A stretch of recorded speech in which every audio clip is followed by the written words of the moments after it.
2025 September 1 മുതൽ ചൈനയിൽ എല്ലാ പ്രാഥമിക ഹൈസ്കൂൾ വിദ്യാലയങ്ങളിലും ആർട്ടിഫിഷ്യൽ ഇന്റലിജൻസ് സംബന്ധിച്ച പാഠങ്ങൾ നിർബന്ധമാക്കുന്നതായി ചൈന അറിയിച്ചു. വർഷത്തിൽ 8 മണിക്കൂറെങ്കിലും AI കുറിച്ച് പഠിക്കണമെന്നാണ് നിർദ്ദേശം. കുട്ടികൾക്ക് രസകരവും ലളിതവുമായ പ്രൊജക്ടുകളിലൂടെയും മുതിർന്ന വിദ്യാർത്ഥികൾക്ക് ഗൗരവമായ വിഷയങ്ങളിലൂടെയുമായിരിക്കും പാഠ്യക്രമം. ഇത് നിലവിലുള്ള വിഷയങ്ങളുടെ ഭാഗമായോ പ്രത്യേകമായോ പഠിപ്പിക്കാം. AI-യിൽ ലോകത്തിന്റെ ഭാവിയായി മാറാനുള്ള ചൈനയുടെ വലിയ ലക്ഷ്യത്തിന്റെ ഭാഗമാണ് പുതിയ നിർദ്ദേശം.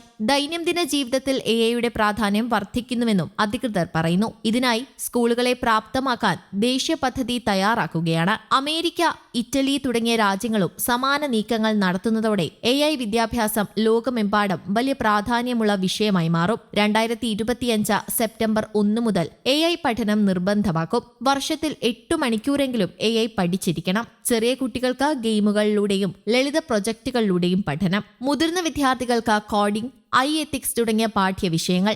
ചൈനയുടെ സാങ്കേതിക വിദ്യാഭ്യാസ രംഗത്ത് വിപ്ലവത്തിനാണ് പുതിയ നയം വഴിവെക്കുക.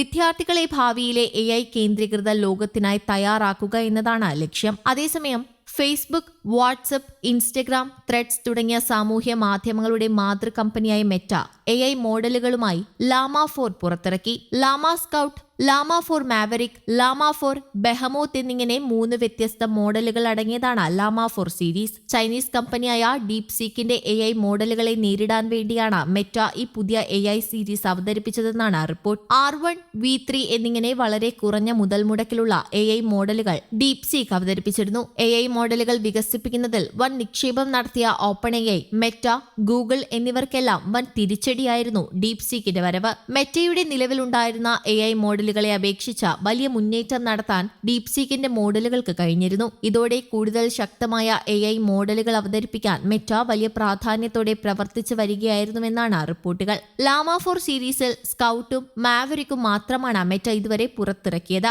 ഹഗ്ഗിംഗ് ഫേസ് പോലെയുള്ള മെറ്റയുടെ പങ്കാളി പ്ലാറ്റ്ഫോമുകളിലും ഇവ ലഭ്യമാക്കിയിട്ടുണ്ട്. എന്നാൽ ലാമ 4 ബെഹമോത്ത് മോഡൽ ഇപ്പോഴും നിർമ്മാണ ഘട്ടത്തിലാണ്. 40 രാജ്യങ്ങളിൽ ലഭ്യമായ വാട്സ്ആപ്പ്, ഇൻസ്റ്റഗ്രാം, മെസഞ്ചർ എന്നിവയുൾപ്പെടെയുള്ള മെറ്റയുടെ പ്ലാറ്റ്ഫോമുകളിൽ ലാമ 4 ലഭിക്കുമെന്ന് കമ്പനി അറിയിച്ചിട്ടുണ്ട്. അതേസമയം ഇൻസ്റ്റഗ്രാമിൽ 18 വയസ്സിന് താഴെയുള്ളവരുടെ ലൈവ് സ്ട്രീമിംഗ് തടയാനൊരുങ്ങി മെറ്റ.